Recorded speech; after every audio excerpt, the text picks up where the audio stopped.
2, 3. 1, 2, 3. 1, 2, 3. 1, 2, 3. 1, 2, 3. 1, 2, and stop. Okay. Hands up. Reach down. 1, 2, 3. To your right. 2, 3. To your left. 2, 3. Center. Inhale. Exhale. Hands up. Reach down. 1, 2, 3. To your right. To your left. Center. Inhale. Exhale. Okay, one more time. Hands up. Reach down. 1, 2, 3. To your right. To your left. Center. Inhale. Exhale. Okay, hands in waist. Circular movements. 1, 2, 3, 4, 5, 6, 7, 8, 9, 10, 1, 2. Reverse. 1, 2, 3, 4, 5, 6, 7, 8, 9, 10, 1, 2. Center cross.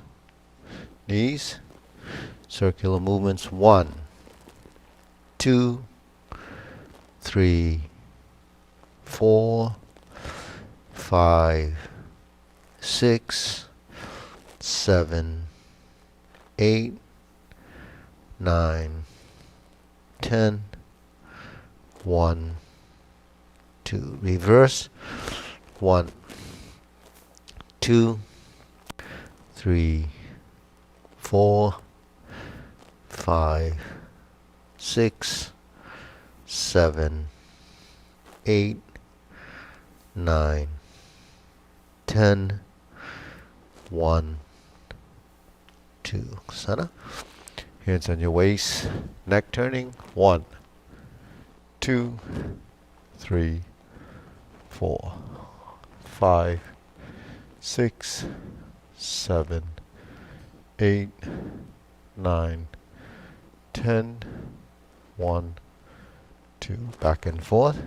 1, 2, 3, 4, 5, 6, 7, 8, 9, 10, 1, 2. Center. Tilt to the side.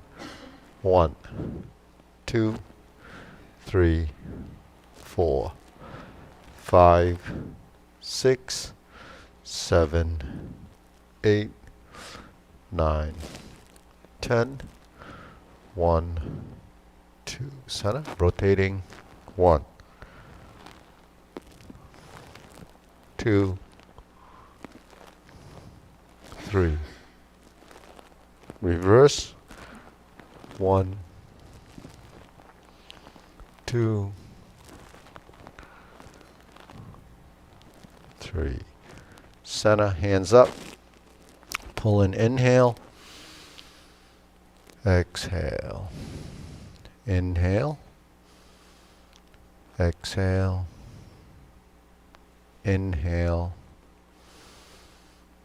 Exhale. Okay, spread your feet. Turn your shoulders. 1, 2, 3, 4, 5, 6, 7, 8, 9, 10.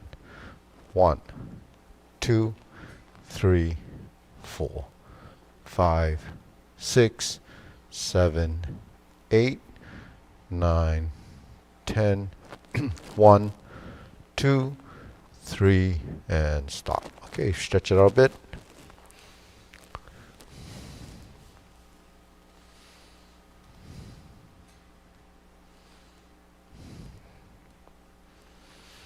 Switch.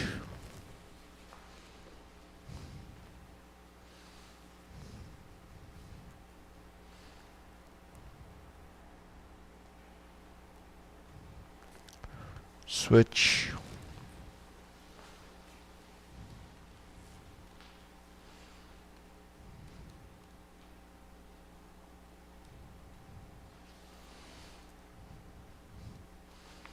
Switch.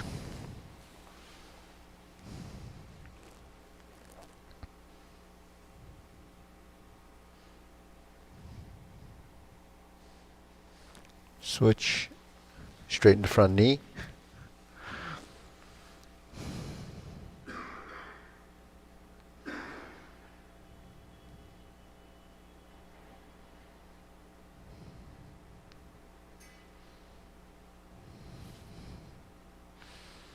Switch.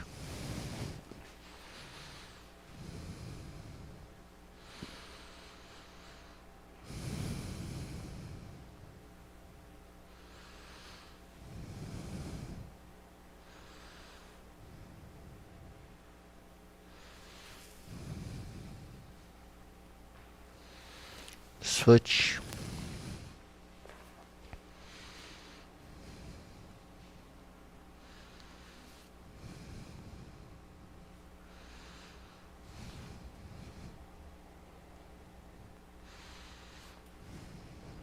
Switch.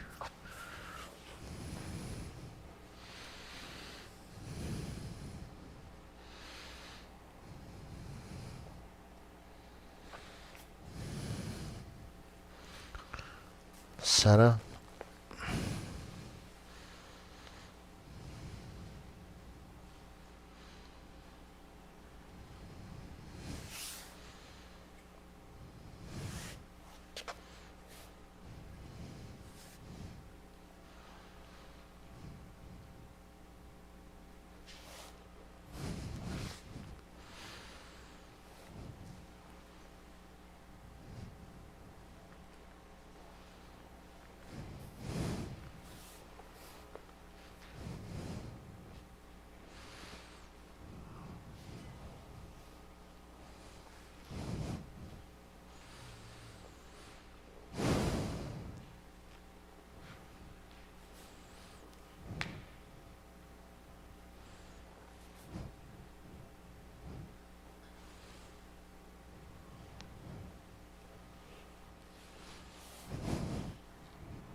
Okay, we can shake it out.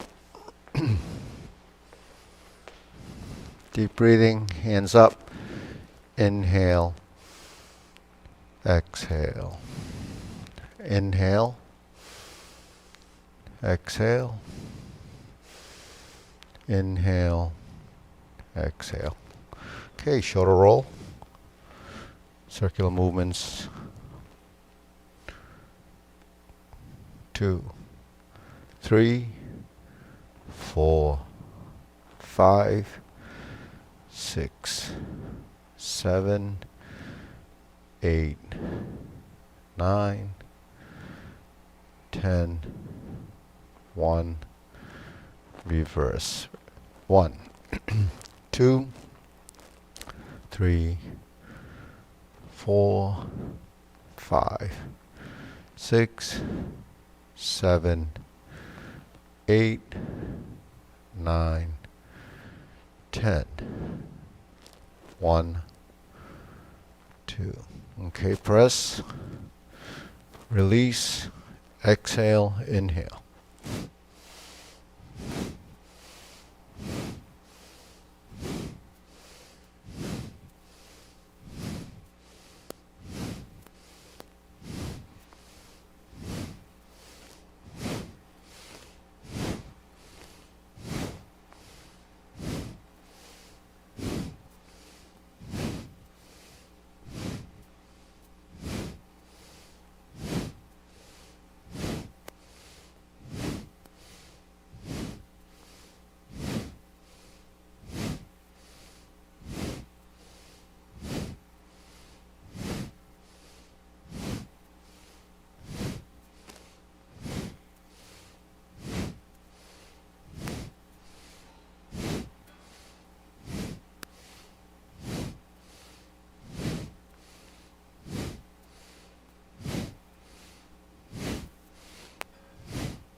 And stop. Okay, hands up, deep breathing, inhale, exhale, inhale,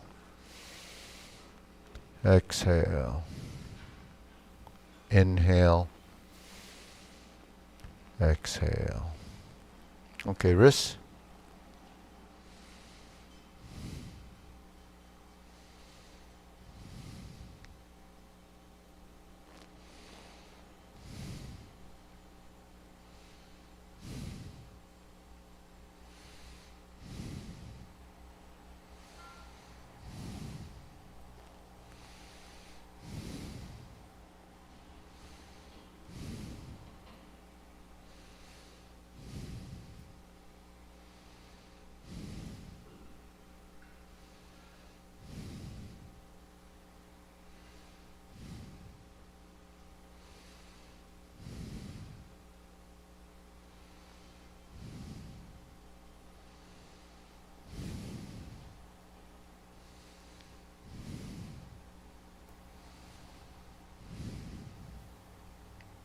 Reverse.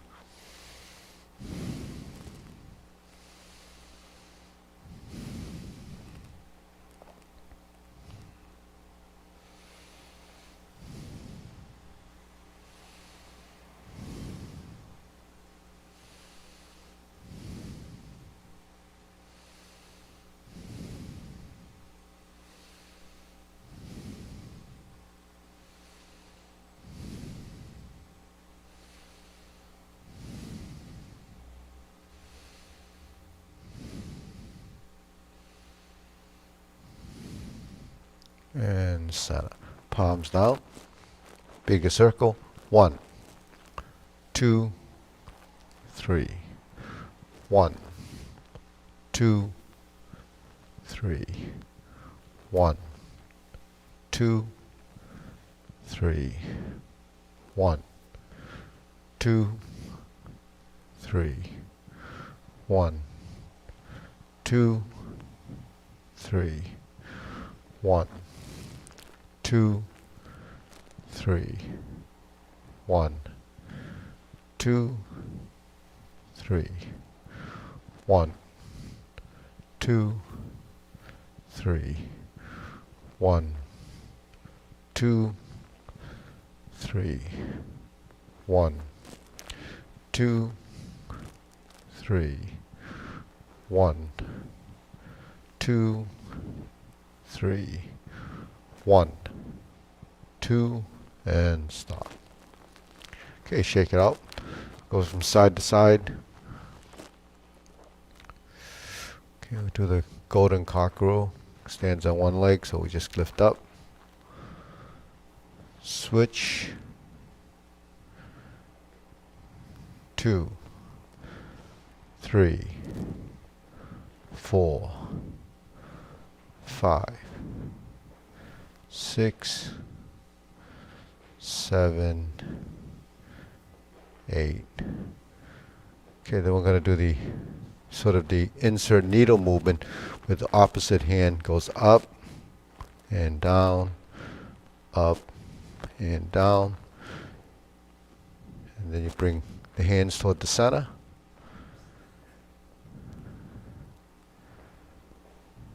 and switch. Okay, so this is going up and down. 1, 2, 3, 4. 1, 2, 3, 4. 1 and 2. Okay, shake it out. Arm swings with the leg, right side.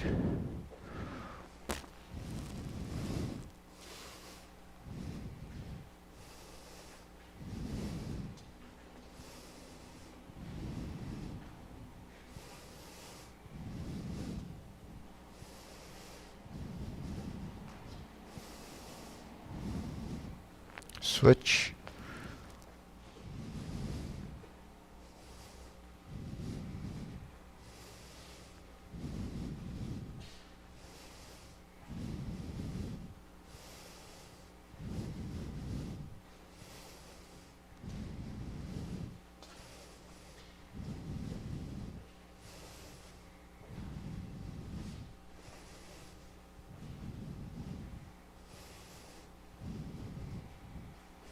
And center. Okay, shake it out. Side to sides.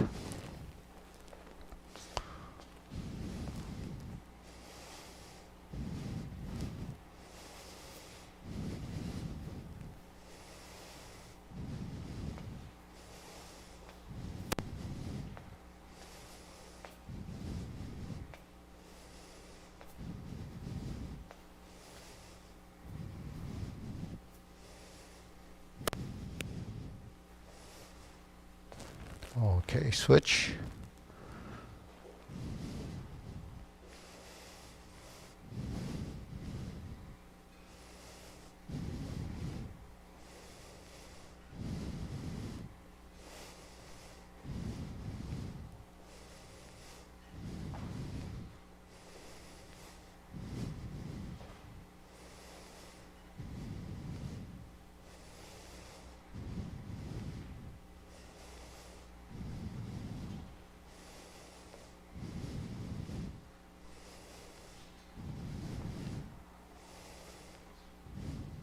And center.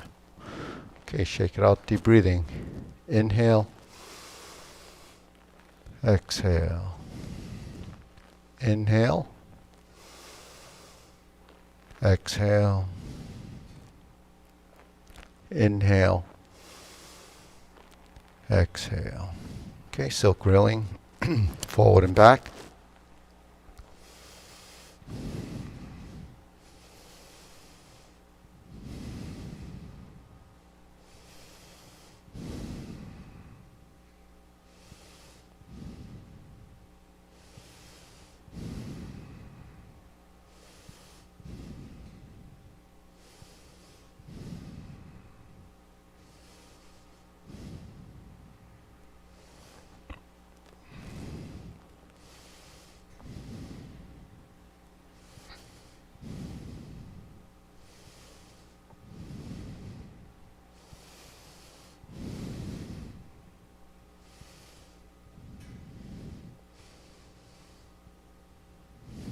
Switch.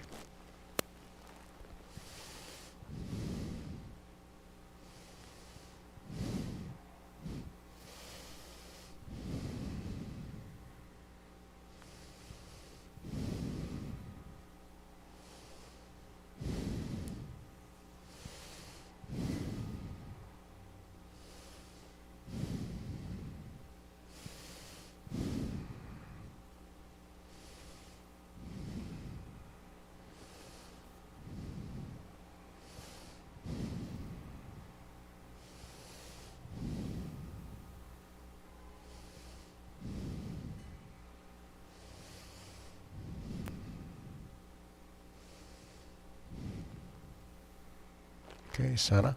Open and close.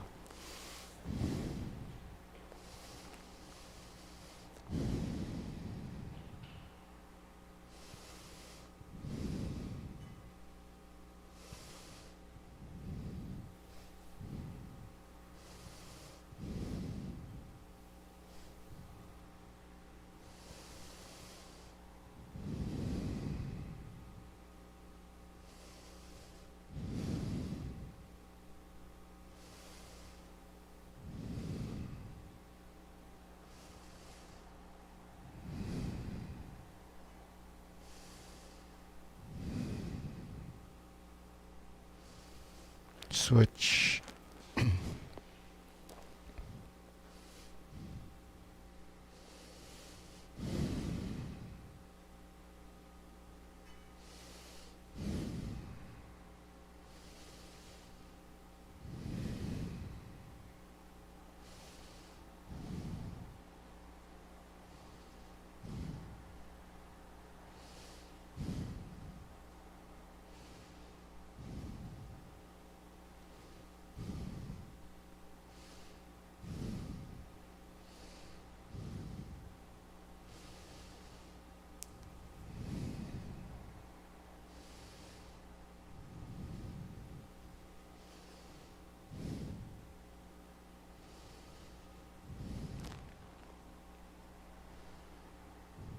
Okay, center. Circular movements preparation.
Okay, lower hoop.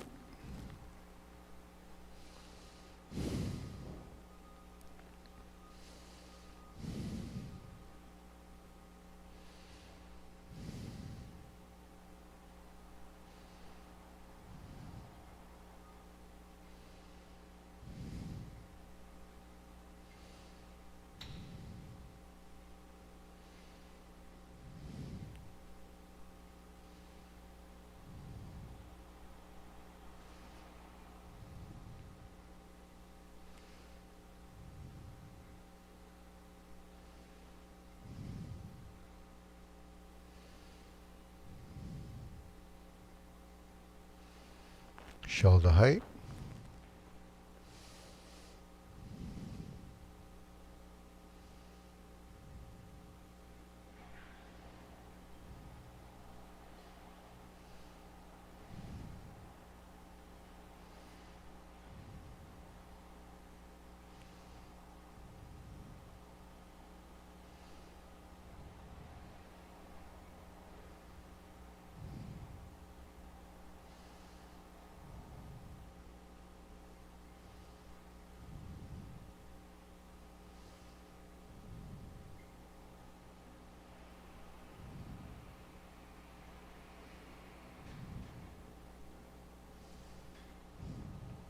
Elbows down.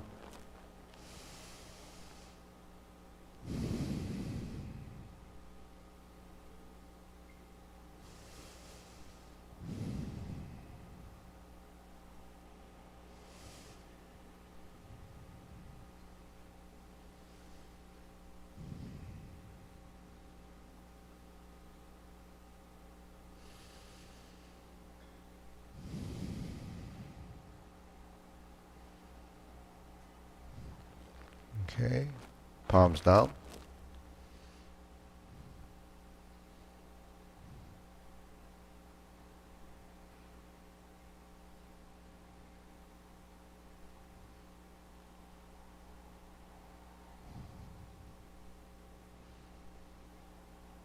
Okay, extend.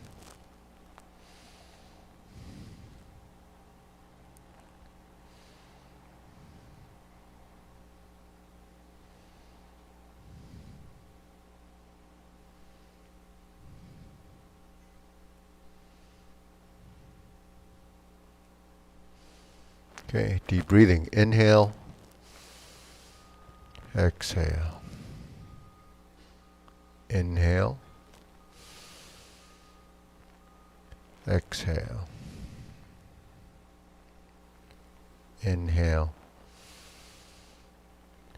Exhale. Okay, diagonal flying.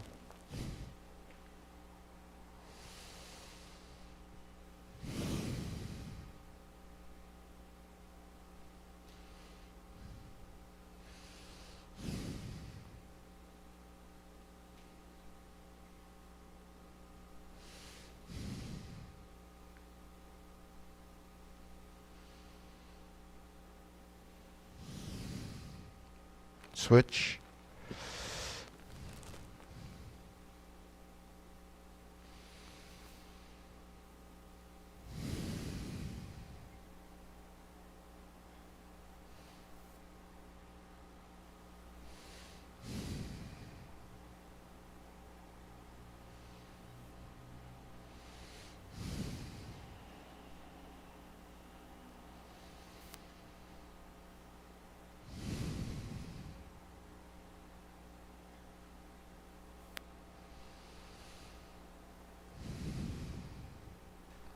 Okay, Sada.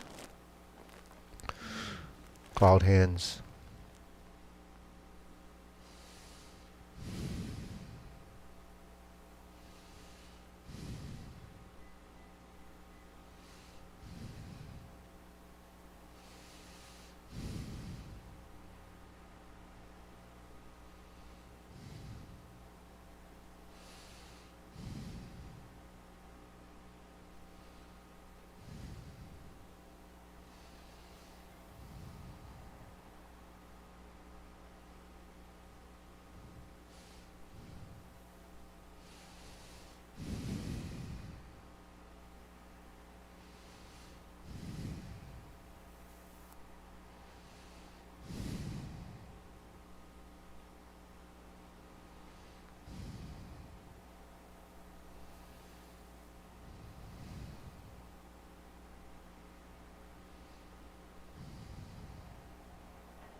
Okay, palms down. Okay. Carry tiger to the mountain.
Okay, infinity sign.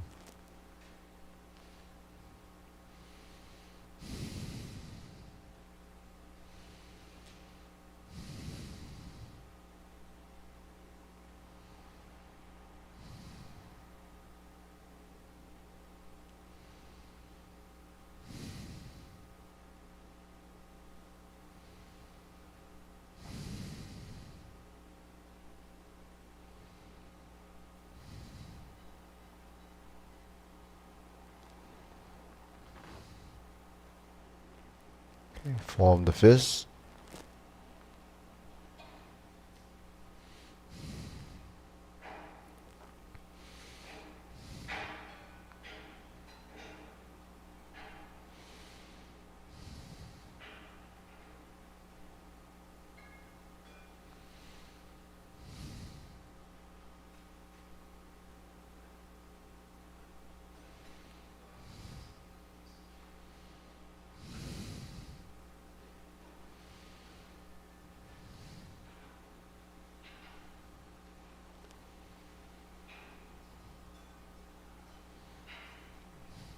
Palms together. Strum the lute.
Turn, draw the bow.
Okay, fan to the back.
Raise the hand.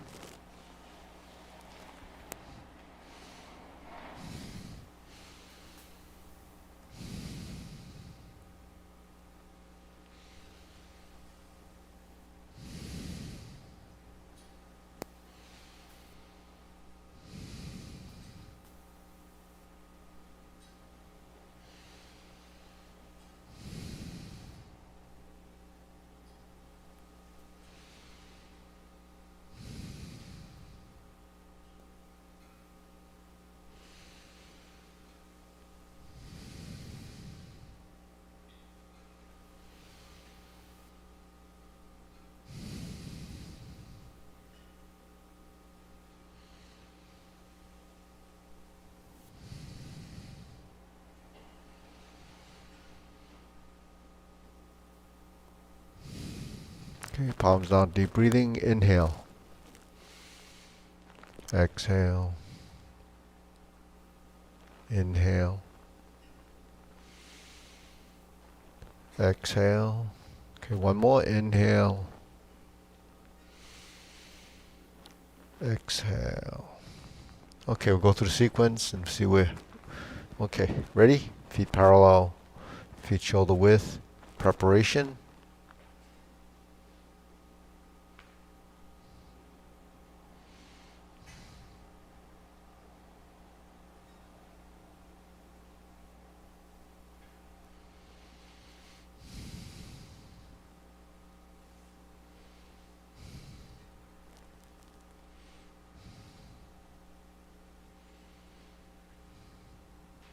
Single whip.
Okay, deep breathing, inhale, exhale, inhale, exhale, inhale, exhale. So we still got maybe about 17 minutes of Tai Chi Paradigm. So you want to work on anything particular? Sequential, principle, concept, what's that? Everything? Can we narrow that down to? We'll have to do that like yeah, we'll have to do the filter. So, yeah. When you press forward, where is the hand? Is it going out from the shoulder, going down the center? It's going toward the center. Yeah. Towards the center? Yeah. Anytime you push out on one side, then it goes toward your center because we have this triangular concept. So the center is really going toward that target line. But generally, if you have one hand pushing, other than when we close the door, that's the triangle. Both hands are on the center. So when we're going like this, then the center really is the nose, the knee, and your toe. So if you line up, you should have one line going from the nose to.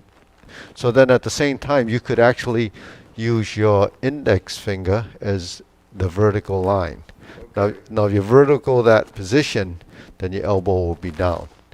If you do this, then your elbow will be out. Correct. So you either do that or you can use the V The V. as a reference point. See, we reference our body because that's probably the most accurate way of defining the direction of a movement. So it's either shoulder height, shoulder width. Now shoulder width, like we went through leopard and tiger springs the mountain, because they're parallel, then they go directly to front. But the thing is, they're parallel relative to your shoulder. That's the square movement, but it should be centered over the thigh. So between the two hands, you have the center line, and that center line is projected out so that, and the reason for that, because it's an alignment of your body. That's what you're trying to do, is align your body in a direction to have a certain amount of structural integrity, right? So then you're here, right? So you use, yeah. What's the difference? The difference, this, I was like, elbows out. This, okay. thumb, either fingertip of your index finger or the U, the V in here, as a reference point. So if my finger becomes vertical rather than slanted, it becomes this, your elbow. Yeah, yeah. It just so happens the body has a lot of these, unique connections that allow you to be elbow out or elbow or in. Now, when you do a horizontal movement or approaching horizontal, your elbows are going to be drifting out, right? Drifting out to find the horizontal circle, because that's the hoop. Now, this is the shoulder height one, but if you bring it down to your waist, you're still elbow out. If you bring it up to your forehead, you're still elbow out. So horizontal movements kind of dictate direction of movement to the right and left. And then the elbow down position generally is forward and back. And that, and in between that is what? The slant, the diagonals. So the lines that you create in space is really that, the vertical, the horizontal, and the slanted movements. So, then you had a question? When I do the long walk, the place that I still feel so often is just before we close the monkey. So I'm out of diagonal. And when I come here, I feel so this foot is just not in the right place. Yeah. So there's, comfortable in a position should be the goal. So if you feel uncomfortable, you have to make a minute adjustment. So if you're in a single whip position facing the 45 corner, when you shift and you pivot, 1, 2. So what you can do is make a third pivot. So where was that third pivot be? If I'm here in a single whip and I go 1, 2, if I'm not there, I could actually pivot on the toe again, and that will help bring the foot. But you did slide that. Yeah, you can slide it. Yeah, yeah, you can slide it. Just like if you're like this and you do a 180-degree turn, if it's in line, you have to slide it over. So that's almost like when you step up and you have to open it up a little bit. So some of it has to do with your hips, some of it has to do with your feet. So, these minute adjustments, it's really fixing what might be a discrepancy in your position. So a lot of times, it happens as a course of your movement. Because when we're here, and we're shifting, and we're moving the hands, then you can make that minute adjustment. Once your hands start to go into motion, then it doesn't become so isolated. See, if you go like this, you're holding the position, then you go like this. It feels like it's broken, right? So if you're here, you go 1, 2, 3, and then you're going to start to move into your position. You're going to take a little bit of a step forward anyways. So that's the time to make your little adjustments. So that helps you tie the upper and lower body together to synchronize, that movement. So if your foot's so if you're in a sitting stance or empty stance, if you're here and you end up like this, and if your foot goes straight back and you bump into your other foot, that's probably not wide enough, right? So you should drag it over a little bit so that when you go to the backward movement, you're going to be in a better position. But that can happen when we're 1, 2, 3, 4, 5. So I made a little bit of an adjustment there, but it wasn't noticeable because it was moving with my hand. And then when you go forward and you do this, then you shift and you go through center, and then you pass. And that shift through center allows you to determine where that foot's going down. So now you have the correct width of the stance. So those are, that's just through experience. And from doing it enough, your body makes these adjustments. Yeah. Peter?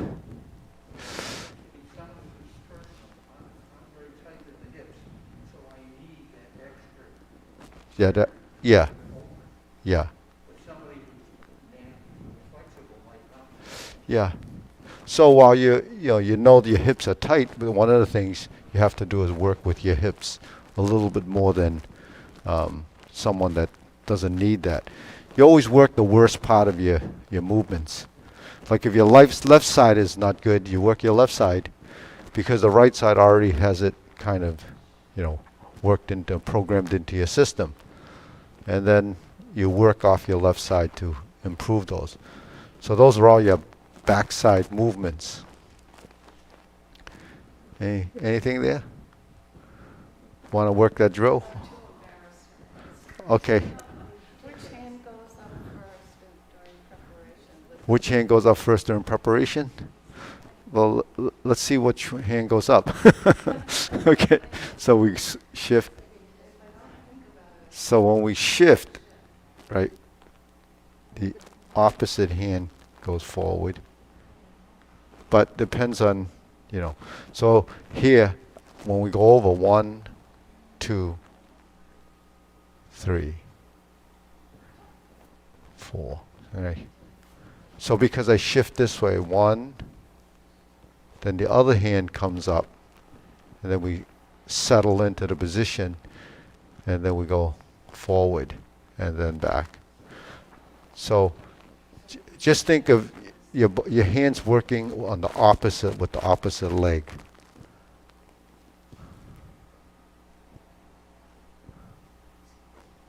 So we just did 1, 2, 3, 4. You could feel your body going to this side, and then when it comes back to this side, you sink. See, 1, 2, 3. 1, 2, 3. 1, 2, 3. 1, 2, 3. 1, 2, 3. See what I mean by that? The opposites? It's just like the opposite. You also seem like you wind up. Yeah, because you have different planes of movement. So if you step up, I'm here, then I have to see when I'm here, my body's aligned like this. When I sit and I start to go forward, even though it appears that I'm turning a little bit to my left, you're really looking for your front knee or your front toe. Right? So if you're looking for your front knee or your front toe, there's two ways of doing that. You have to sink and then you have to turn your body to come forward, because this is the support side. So if you look in the mirror, if I'm here, it's still supported in this line. When I go like this, it's not quite supported, so I have to go here. And then I sit back. Then I turn. So the reason sort of for that is, when you go into a position and it's rounded like this and I press forward and this is on my center, but my body is not actually in line, so I have to turn because the force is going to be coming here. You see what I mean? So if I took your position in the front position and you lean forward a little bit, no, stay there, yeah. You lean forward a little bit. If this is here, you feel that structure. If you turn your shoulders this way a little bit, looking for this knee, now when I push, you feel stronger without being stronger, right? Yeah. Because of the alignment of your stance and yeah. So you always try to go through your weak positions to your strength positions as a, just transition. But what actually holds you up from tipping over? It's your legs. What's your stability and foundation of your movement is your base. What's your base is your legs. So that's how important the lower half of your body is. Now if you don't align your body, you're going to have sort of a discrepancy in the position, and there'll be misalignments that creates a weaker position than would be if you had that alignment. So what do you do to compensate for weakness? You add muscular strength. So then you get a little stiffer and a little bit tighter, and it feels stronger, but it's actually weaker. Because, the structural integrity of your position really is defined by how your legs and your upper torso are related. So that's really that's why it varies with different postures. Every posture has a unique different position. So that's something you can find through discovery by doing it often enough and trying to stay balanced, or if you're using some rigidity and stiffness or maybe muscular strength, then you may never discover the position because it's always physical. So in Tai Chi they say use your mind and not strength, use your will and not strength, right? So the idea is the mind intent and find it through structural integrity or the naturalness of your position. So that has to do with your anatomy, your structural makeup of how the joints work individually, but in a posture the joints have to be working together, sort of in this unification of those body positions. So you have your triangles. So that's where the geometry of positions come into. So it still comes back to square, triangle, and circles, right? So that applies to, that's the frontal position. If we go to the side position, we're here, right? That's a side position. Why not like this? because it's not supported through the body, through the back leg. Because then if you look at the circle, it's really complete. When you go like this or like this, there's one on this side, there's one on this side, and then there's one on this side. Those three circles are not working, you know, as a unit. So that's like, you know, if your wheels are misaligned in your car, it won't roll very well, right? So even though there's a tricycle, it's still aligned, but they're all parallel. If one of those are off, you know, when you turn, it would take you that way. So that's why they end up steering. So your body actually is doing that. It's steering to maintain the integrity of that cycle. I'm embarrassed to. Oh, good, good. No, because I thought I knew this, you know, like, this is the way I thought I was doing at the beginning. Yeah. But that's not what you did, right? You started with the left arm, is that true? I'm just, When you do the preparation, if I shift this way, then this comes. If I'm shifting this way, then that comes. And then we to here. So, yeah, if you're shifting this way, if you don't do anything here, right, then you're going to go this way. So that might happen when you do a step through. You know what I mean? 1, 2, 3, 4. No, no, what yeah, if you're just in a standing position like this, you shift, you adjust your foot, right?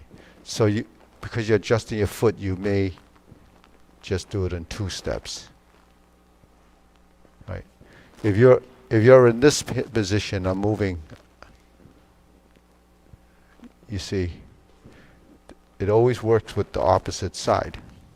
So when I'm here, this works with this. This works with this. But in the beginning, you have a shift. Shift, right? Yeah, so you're going to shift 1, because this one became the substantial, right? So this hand moves, and then this hand moves with that leg, and then this hand moves with this leg. So there is, you see what I mean? No, where? Oh, to step up, you mean? Well, this was the very beginning. We turned the corner, but yeah. So if we're here and we go forward, we turn, and then shift. See, for every action below, there's an action above. So when we start off, 1, 2, 3. 1, 2, 3. 1, 2, 3. 1, 2, 3, 4, 5. 1, 2, 3, 4, 5. 1, 2, 3, 4, 5. 1.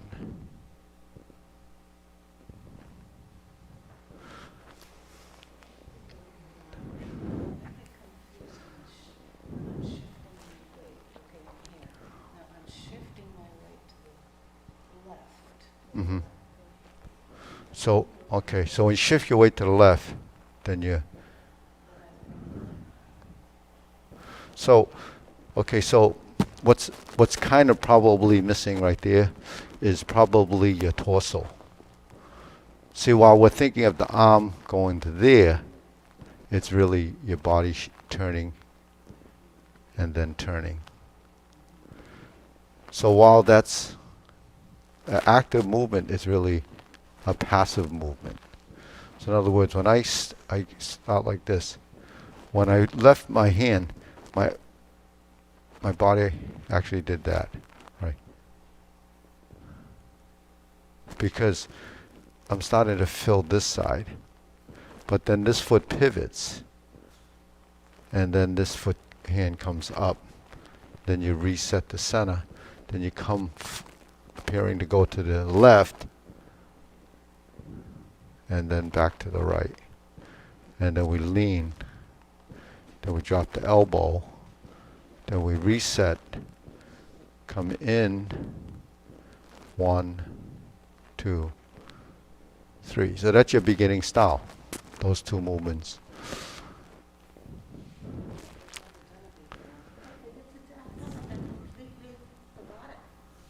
No, because okay, so because when you first learn the sequence, it's ingrained in your body as a sequence, right? But the manipulation of skeletal structure and the relationship of the upper and lower wasn't really learned at that point. So now when you rethink it and say, well, this happens, this happens, this happens, you're actually relearning it again. Yeah. So you're relearning at a different stage, a different phase, a different. You just peeled away a layer of onion. 20 years, I would have relearned it many times. Well, 20 years is only it's only a time, right? It's how many. It's not how many years you do it. It's how many hours you do it. Well, I thought I would. So in the beginning, when you're coming once a week, it made a difference from now if you're doing twice a week or 3 times a week, right? So a lot of times people study for 10 years and they go to class once a week. That's not the same as someone that comes 3 times a week, or someone that practices, you know, several times a week. So it does make a difference, because it's the hours in, right? You know how they do the dollar cost averaging with finance? Oh, well, this is, similar to that. You put a little in, you get a little out. A little in, you get a little out. And the more you do it, you're building a bank of movements that over time will evolve. So that's how you have to think of it, is that you have to do it consistently. Now it'll go away as fast as you. So I call it last in, first out. So everything that you learn most recently is what you're going to forget first. So the more advanced the movement or the more advanced strategies you get when you're learning it, if you stop, those go away first. So your sequence will not go away. Your execution will go away. It's like riding a bike. The riding won't go away, but your ability to weave in and out of traffic or be quicker and more agile on your bike is going to be not as good. So you're not going to be as confident. So, I mean, the way we learn, everything we do is like that. Everything we learn is like that. Right? So let's go to the long form. So just, this is just principles and concepts. So you house this. It's called verbal transmission. You house it there. When your body catches up through the understanding, then it just happens.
right side diagonal flying, and then the 5 pot the horse's knee.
Okay, deep breathing.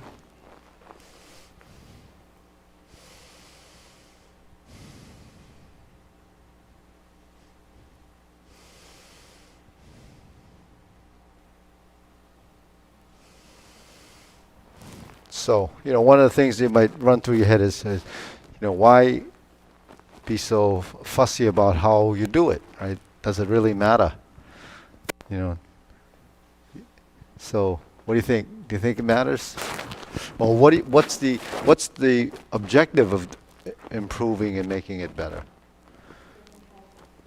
What's that? Staying healthy. Yeah. So there's a saying, a Chinese saying about kids. It's called "let loi let hui." When you're young, you have energy. It comes and it goes. The kid can play all day long, pass out, wake up in the morning, and it's ready to go again, like a battery. You got to recharge and then do it again. Well, as you age, one of the things that happen is, it's not as efficient. You don't have the ability to recover as fast, especially at the elderly stages. A lot of that goes away. It's not just a myth. It's real because your body changes. It changes on a cellular level. You'll have less mitochondria. Some of those have disappeared. You haven't recreated any of them, so you don't have the energy creation that you would when you were younger.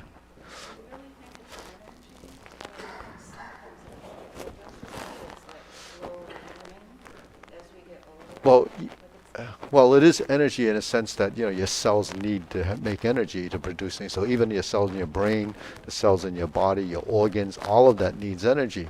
So by perfecting the movement or using a strategy of that, you're developing efficiency.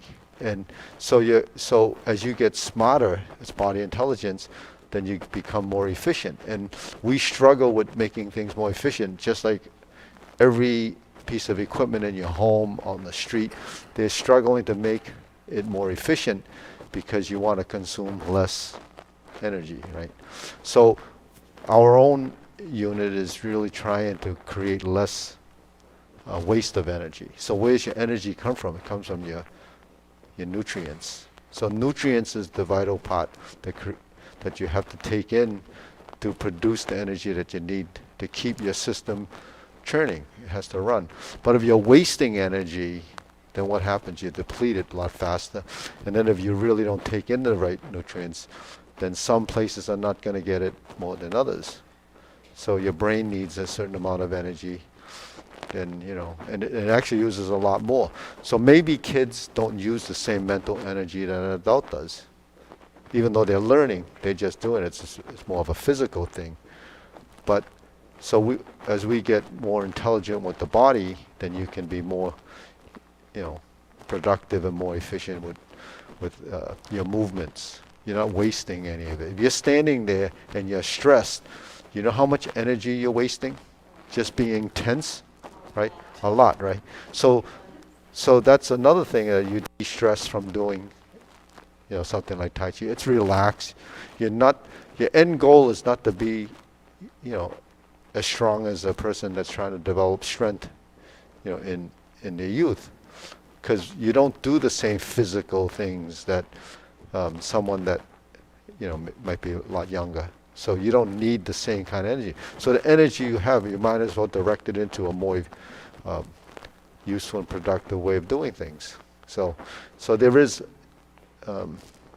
importance to that, because for quality of life, you need to have the energy to do it, and you also need to be coordinated. You have to be balanced. So there's things that we develop, body control, coordination, integration of body, which is really necessary to be functional.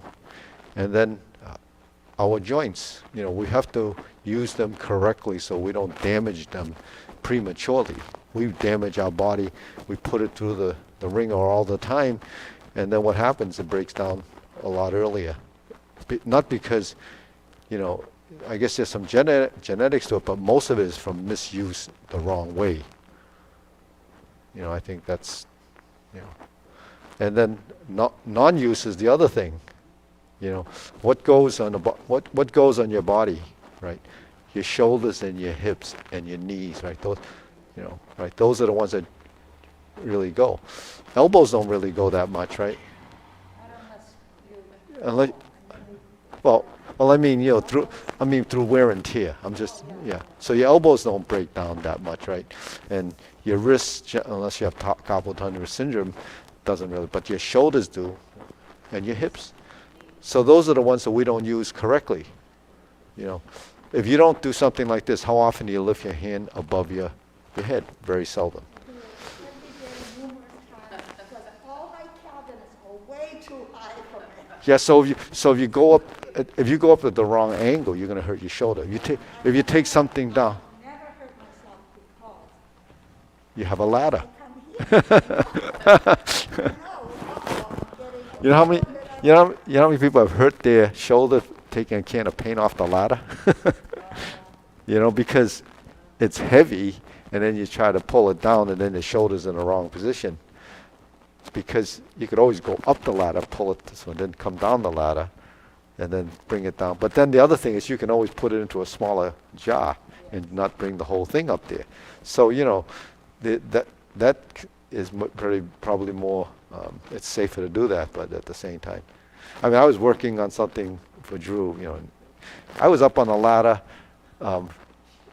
for, you know, and this is on the top of the ladder. You're not supposed to stand on top of the ladder, by the way. But I would be up on the ladder and I'm shuffling my feet on that little top like that. So, you know, I'm thinking to myself, should I be doing this at my age? But I would say no. no, he left. No, anyways, but you know, you usually, so.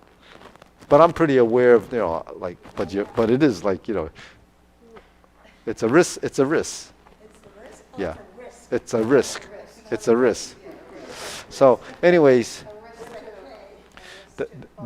the smarter way to do that is have someone else do it that knows what to do, right? I say that to David every year. He climbs to the flat roof for the first couple of years, and to get to the flat roof, you have to go through a window.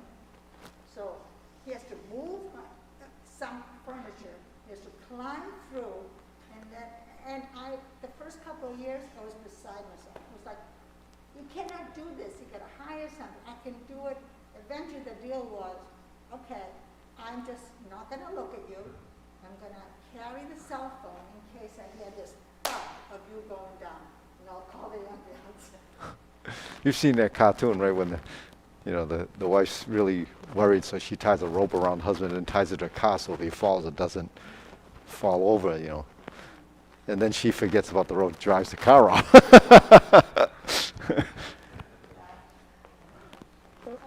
All right, ready? We're going to bow. Hup.